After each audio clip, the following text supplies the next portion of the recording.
$76,000 should be there. William, my son, who has been sending me money for 7 years. However, the bank account shows barely anything. Why? When I asked the bank clerk, I was told that someone has been withdrawing money regularly. Hearing this, I suddenly remembered something. Iris, William's wife, drives me to the hospital once a month. I always enjoyed our monthly drives. But one day, I saw her rummaging through my purse while I was in the doctor's office. Not only that, I once caught her talking on the phone in a sweet voice I'd never heard, saying, "Meet me at our usual place tonight." Iris was betraying both me and William. We confronted her. "We have all the evidence." At first, Iris denied it, saying, "I don't know what you're talking about." But eventually, she couldn't escape and retorted, "We're a family. What's wrong with using family money?" William and I were shocked to see the always smiling and gentle Iris turn into a completely different person. Discovering the true nature of my daughter-in-law was terrifying. My name is Maria Brown, and I'm 65 years old. I met my husband through a friend's introduction. He was quiet but kind and considerate. Our conversation flowed from our first meeting, and we soon fell in love. After dating for about a year, we got married. Our wedding was attended by family, friends, and colleagues, making it a memorable and wonderful time. Then our son William was born, and we were living a happy and prosperous life. But that happiness didn't last. That morning was just like any other, a normal day. "See you later. Have a good day." I saw my husband off to work and was getting ready to leave myself. On my way to work, a call came from an unknown number. "Hello? Is this Maria Brown? Your husband has been in an accident." It was the police.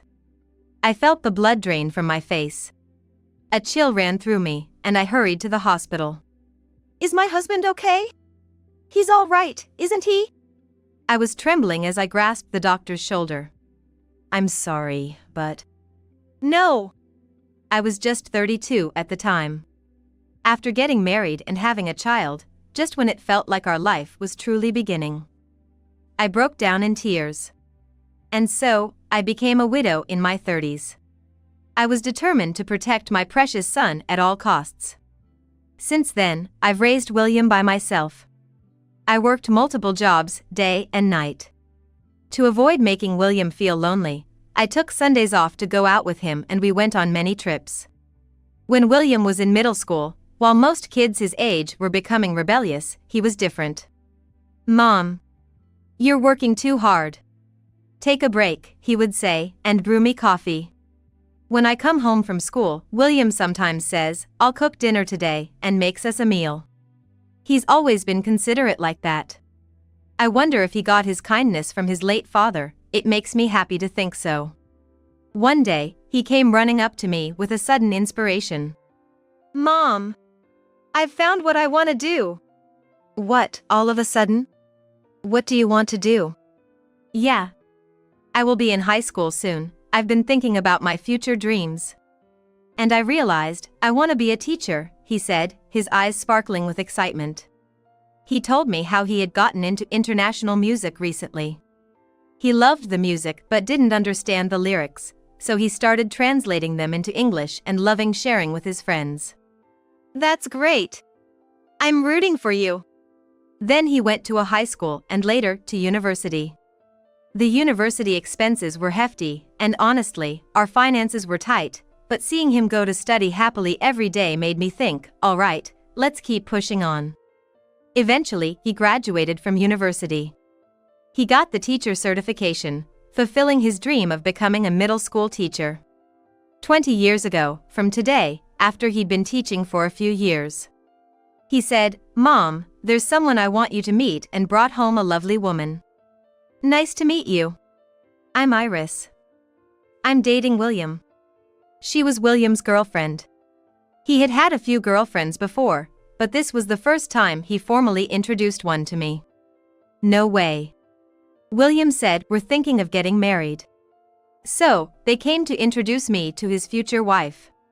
My eyes welled up with tears as I looked into his earnest eyes. He's grown up so well. William told me he met Iris at a social gathering. Watching them talk about how they met, they looked so happy and it was heartwarming.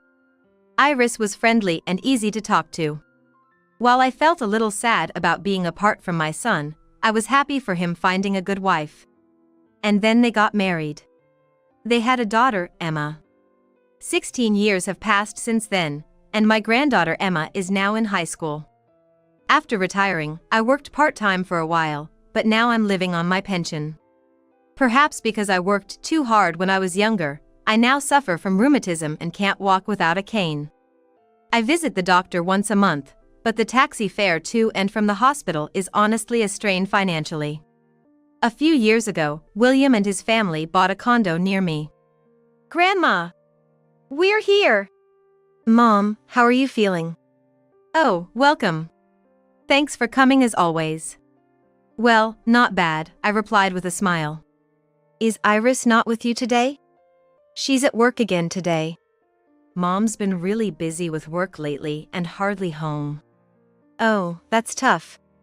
At first, they used to come over often as a family of 3, but recently, Iris has been busy and we haven't seen much of her. I wanted to talk to you about something today, Mom. Talk. I wondered what he meant, and then he said, "Why don't you move in with us?" What? Mom, with your rheumatism and difficulty walking, it'd be more reassuring to have someone around, right? Luckily, we've got an extra room in our place. What do you think? Honestly, with my mobility issues, life had been challenging and I had my worries, so his offer was very welcome. But I had heard stories about in-laws moving in and causing friction in the marriage. Not wanting to cause any trouble and hoping for my son and his wife to live happily together, I said, I'd be sad to leave my familiar home. But thank you for worrying about me. Grandma. Well then, I'll deposit some money into your bank account every month. Please use that. You don't have to. I'm fine, really. What are you talking about? I know the medical and taxi expenses are a strain, aren't they? You've taken care of me all these years, let me do this much. William, thank you. A week later, my son's family came to visit again. Iris was with them this time, which had been rare lately. Maria, it's been a while. It's been a while. I heard you've been busy with work. You don't have to overdo it. Well, a little. But I'm not overdoing it. I wanted to see you, Iris said with a smile. I'm happy to see you too, Iris. Oh, I have an idea. I'll start driving you to the hospital. Iris works as an insurance saleswoman. So she has a flexible schedule and access to a company car, making it easy for her to provide transportation. But, seeing me looking apologetic, they said, it's okay. Iris is offering, after all. Right, Grandma. Let's ask Mom, okay? Are you sure it's all right? I don't want to impose. Of course, it's okay. William and Emma were all for it, so I accepted Iris's offer. From then on, once a month, Iris would drive me to the hospital. The drives with just Iris and me turned out to be really fun. She's a great conversationalist, and these trips were much more enjoyable than going alone. I even found myself looking forward to hospital days. But one day, as usual, I left my purse with Iris and went for my appointment. You seem to be doing well. Good. Thank you. After about 30 minutes and a bit of chatting, I returned to the waiting room. I was stunned to see Iris, who waited in the waiting room, going through my purse. What? Iris was taking my wallet out of my purse and looking inside. Why? I wanted to speak up, but hesitated. After watching her skillfully put the wallet back into my purse, I approached her. Iris, thanks for coming with me. No problem. Let's head back home. Iris acted as if nothing had happened. I couldn't bring myself to confront her. That night, Iris, William, and Emma came over. William, you're always so. Iris laughed as usual, unchanged. She's always been kind and considerate to me and the family. It's hard to believe she would rummage through someone's purse. What I saw today must have been a mistake.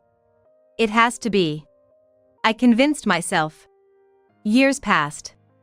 I've been keeping my husband in his hometown cemetery, but since getting rheumatoid arthritis, I've found it hard to visit. I was thinking of asking someone to maintain the cemetery. I was happy to find it, but now, what should I do? The cost of treating my rheumatoid arthritis had been high, and I couldn't afford to keep the maintenance. I wanted to keep the place well for my husband, but it just wasn't feasible. Searching online, I found it would cost. It's impossible. Disheartened by the harsh reality, I sat on the sofa and sighed heavily. Then William called. Oh my, William. What's up? How did it go with the cemetery? It seems the maintenance fees are not cheap. I ended up venting to my son. Then William said, if the money I've been depositing monthly has added up, use that. And if it's not enough, I'll pitch in. Don't hesitate to ask. I had completely forgotten about the money William had been depositing. It was in a different bank than the one where my pension was deposited, and I never used it, so I hadn't withdrawn anything yet. Oh, right. Thank you so much. After hanging up, I decided to go to the bank to withdraw the money. When I checked my account, I saw a balance of only $9. What? I haven't withdrawn anything. Panicked, I asked the bank clerk to check. William had indeed deposited about $76,000 over the past 7 years. However, someone had been regularly withdrawing money using my cash card. I had no idea how this could have happened. I thought about telling William, but imagining how hard he worked to deposit that money, I felt too guilty to say, it's somehow gone. I was ashamed of myself for neglecting the account for 7 years. And then, on another day, Iris was again providing transportation for my hospital visit. She was chatting and smiling as usual. After my appointment, I returned to the waiting room and overheard. It appeared that Iris was on the phone with someone. Then, tonight at our usual place. Don't worry, I told my husband it's a company dinner. After a while, she ended the call. Iris was speaking in a sweet voice I had never heard her use before. Hearing her say she told her husband she was at a company drinking party, I instantly thought, is she having an affair? No way. Could it be? I could feel cold sweat running down my spine. I couldn't bring myself to speak to Iris and walked away. Sitting alone in the cafeteria, Iris found me. It seemed like she was looking for me. Maria, did you get lost? She asked with a smile. That smile sent a chill down my spine. After she dropped me off at home, I called William. William, about Iris today. Iris? Oh, she's having dinner with her colleague. Why, what's up? Oh, nothing. Just wondering. Suspicious. I agonized for days. Could Iris be having an affair? Should I tell William? One weekend, with Emma at the sports club, William came to visit alone. William. There's something difficult to say. I decided to talk about Iris. I couldn't stand it anymore. William listened silently without saying a word. After about 10 seconds of silence, he spoke. Sure, she's been busy with work lately, but I can't believe she would cheat. Of course, he would be shocked to suddenly hear his wife is cheating. Faced with my son's stubborn disbelief, I decided to show him something significant. Yes, the bank account where William had been depositing money. Actually, it's not just that. The money you've been depositing, there's only about $9 left in the account. When I asked the bank, they said the money was withdrawn on the days Iris took me to the hospital. No way! How? Why? William was shocked and wide-eyed. No, I'm not saying it's definitely Iris. Sorry for saying this. No, it's okay. Thanks for telling me. I'll look into it. 2 weeks later, William brought Iris to my house. She seemed confused, unaware of the reason. William, Iris, and I sat around the table. Normally, we would be chatting, but today was different. The air was heavy as William started to speak seriously. Iris, Mom, look at this, he said, showing the transaction details made with the bank card. Iris was startled when she saw it. You recognize this, right, Iris? I don't know what you're talking about. She was visibly flustered, her eyes darting around. Why is this in your wallet? The dates and times match when Mom was at her appointments, right? William stared at her intensely.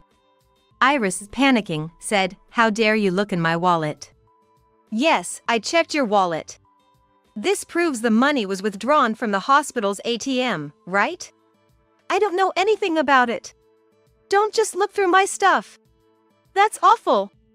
It seemed like she was desperately trying to blame my son in an attempt to escape responsibility. Who's the awful one here?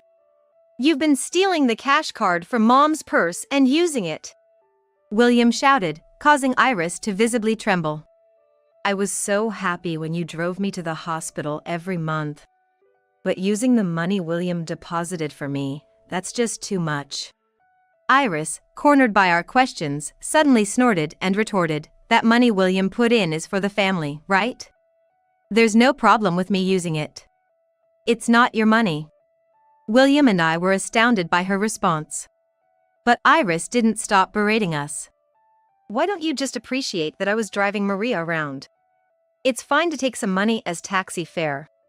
Why are you two getting so angry?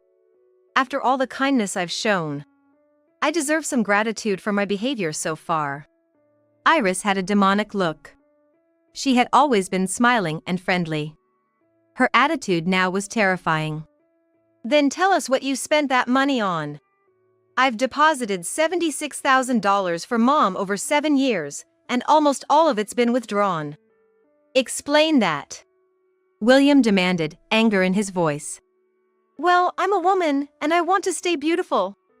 I just used it for some beauty expenses. Iris claimed she had inadvertently used my money for cosmetics and clothes. Then William placed a photo in front of Iris. Her face went pale as she looked at it. It was a picture of Iris and a man, shoulder to shoulder, about to enter a motel. Why? How could this be? Iris seemed completely taken aback and confused.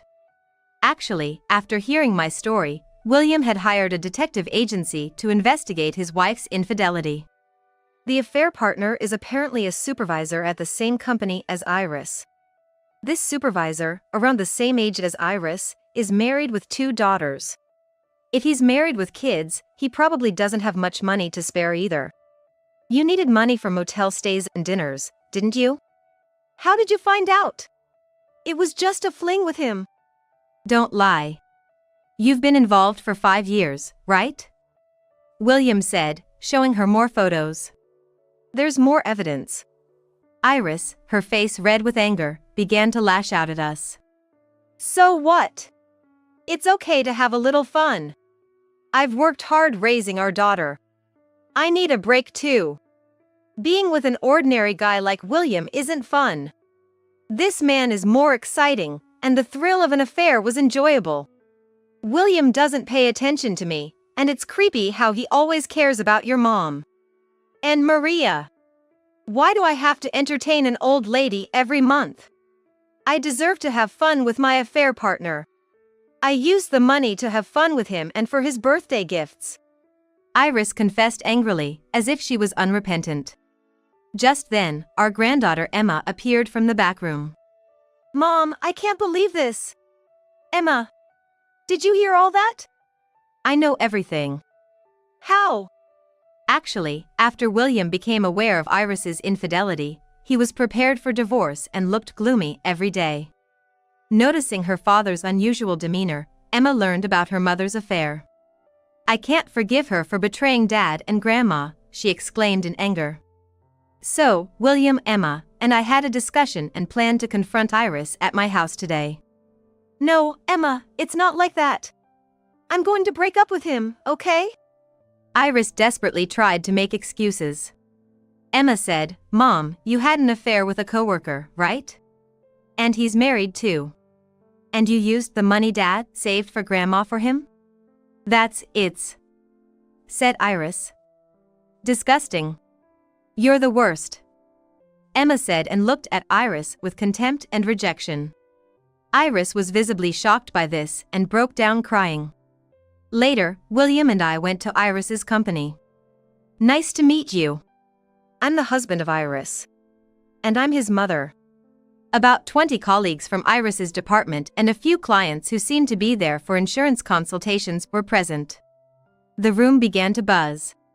How can I help you? Is Oliver Smith here? Yes, that's me. This man was Iris's affair partner.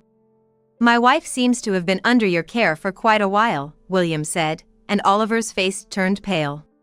No, I mean, the money Iris embezzled was actually what my son had been depositing for me. I live in a wheelchair, you know? I'm so sorry. Oliver apologized to us. According to Oliver, he felt lonely due to minimal conversation with his wife, who was tired from household chores and part-time work, and their teenage daughters. He grew close to Iris, his subordinate, and they ended up having an affair. Don't you have daughters? I have a precious daughter too. Aren't you ashamed to do this? Well, that's... As the affair partner was fumbling and troubled, Iris arrived, possibly returning from a sales call. Seeing my son and me, she seemed to realize the situation and became flustered. What are you doing here? We came to see your affair partner, William said with a big smile. The colleagues, witnessing our family drama, began to whisper among themselves. So they were really having an affair, and to think she was embezzling money from her wheelchair-bound mother-in-law, that's awful. Iris and Oliver seemed quite uncomfortable. Customers who had overheard the commotion were saying, "Wow, an affair between employees. Better not sign any contracts here, it might get messy later. Let's leave. Can't trust this insurance company at all, I'm out of here," and with that, they left the store one after the other. Later, the rumor of Iris and Oliver's affair spread rapidly among the company and its clients, leading to many cancellations.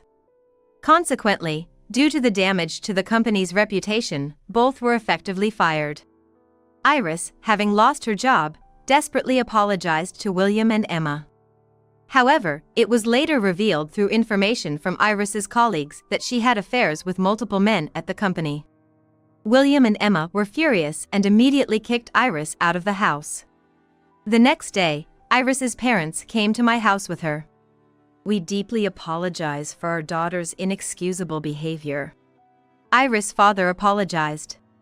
However, Iris' mother, perhaps overly indulgent of her daughter, started defending her. Sure, what my daughter did was wrong, but doesn't your son also share some of the blame? Affairs aren't just one person's fault, and she's a victim because the man approached her, she said, starting to defend her daughter. Iris' father scolded her mother, "Enough. I said we came here to apologize today." He made Iris and her mother both apologized. We are truly sorry. I'll take responsibility for the $76,000 William had deposited for you, which Iris used. We'll get it from her.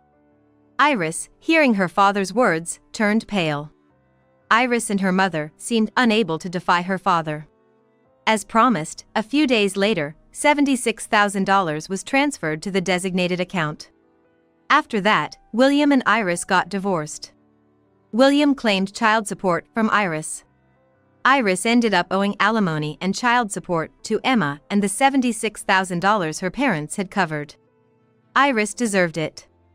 Since then, Iris struggled to find a job and, after relying on Oliver, became incommunicado when he returned to his hometown. Abandoned by those around her and burdened with debt, she worked multiple part-time jobs daily. I heard from neighbors that Iris, who used to be slightly overweight, had become gaunt, almost unrecognizable. As for me, after William's divorce, at my suggestion, he and Emma moved in with me, and we decided to live together as a family of 3. "I'm so happy to live with Grandma," Emma joyfully said, making me feel content. "Now, I look forward to a happy life with my kind son and lovely granddaughter."